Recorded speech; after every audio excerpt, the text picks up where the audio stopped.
Ерөнхийдөө цайхан бэлэг шударгаас эвслийн бүлэг задарсантай холбогдуулан засгийн газрын нэр бүхий гишүүдийг чөлөөлөх хүсэлтэд улсын хуралд өргөн мэдүүлнэ гэдгийг өчигдөр албан бичгээр мэдгдсэн.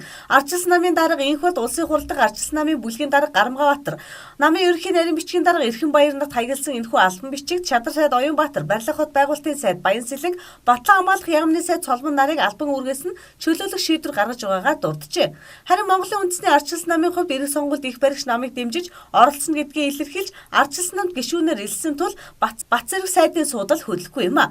Харин өнөөдөр ардчилсан нам бүлгийн хуралдаанаар хаалттай хуралдаж улсын хурал дахь ардчилсан намын бүлэг хаалттай гормоороо шийдэж засгийн газрын зарим гишүүнийг чөлөөлөх тухай ерөнхий сайд цайхан бэлгийн хүсэлтийг хэлэлцэн 100% саналаар дэмжижээ. Бүлгийн хуралдаанд 25 гишүүн оролцсон гэдэг мэдээлэл байна. Мөн бүлгийн хуралдаанаар шинэ сайдуудын нэрийг тодорхойлж ярилцааг байна. Одоо бол гүйцэтгэх зүйлд хуралдах гэж байгаа учраас бол одоохондоо юу байхгүй. Зөвхөн бүлгийн шийдвэр бол ерөнхий сайдын гаргаж байгаа шийдвэрийг л дэмжиж байгаа.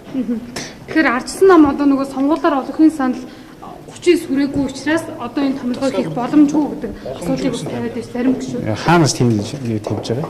Зарим гишүүд тийм мэдээ. Одоогийн байдлаар иргэний зориг ногоо нам Монголын үндэсний ардчилсан намын гишүүд ардчилсан намд орсон байна. Тийм учраас тоо хүрж байгаа гэсэн. Сонгуулийнхаа эцэг бол явахгүй тийм. Сонгуулийн ялалтынхаа ямар ялалтын тоо? Хамгийн анх гарсан саналын олонхороо Одоо бол бүх асуудал тэгж явна. Тэргээр яаж та ерөнхий хоёр нам ардчилсан намыг дэмжиж оролцоод гишүүд нь ардчилсан намд илсэж орсон учраас өнөөдөр ардчилсан намын эрс 39%.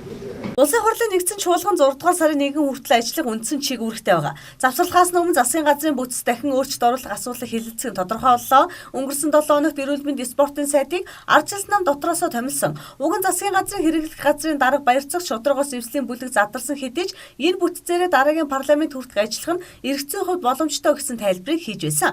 Гэсэн хэдий ч сүүлийн үед үүсэж байгаа улс төрийн нөхцөл байдалд уялдуулан засгийн газар сэлгээ ихэн зүйтэй гэсэн шийдвэрт ардчилсан нам инхүү хүрчээ. Монголын үндэсний ардчилсан намаас ардчилсан намд илссэн Сононбил сайдын суудал амлсан гэх яриа эрдэнэс төгж байгаа юм. Их сурвалжууд Сононбил гишүүд Батлан хамгаалахын яам ноогдно гэж байгаа бол үлдсэн хоёр яамдыг их баригч нам дотроосоо томилох шийдэлд хүрээд байгаа юм а. Ингэхдээ шонхор парагц Шадар сайдын суудлыг өгч Барилга хот байгуулалтын яамыг өөр парагцд юм уу моох дүгнэ гэсэн тохироо хийгдсэн талаач өнөөдөр яригдаж эхлээд байгаа юм а.